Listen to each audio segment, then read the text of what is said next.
Welcome to the Slop Temple. We pray this video helps.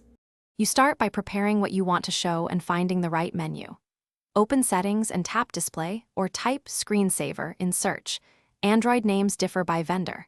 Once you land on the display area, locate Screensaver or Daydream.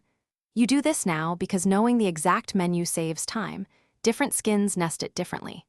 Make sure your photos are in a visible folder so you can select them immediately when the option appears.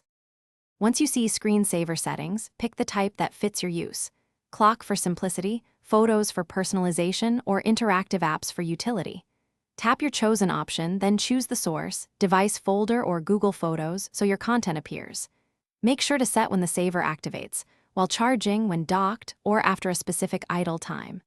This controls battery impact and behavior. Selecting a shorter delay wakes the saver quickly. Now enable the toggle and use preview to confirm alignment, rotation, and photo order. This verifies the look before you rely on it. Make sure screen timeout and sleep settings don't conflict. Set longer timeout when testing. If the saver won't start, turn off battery saver, restart the phone, or clear the settings app cache. These fix common permission or power restraints. If you still have trouble, check that the chosen photo source is accessible and not restricted by an app permission. Thanks for watching. Consider subscribing if we helped you.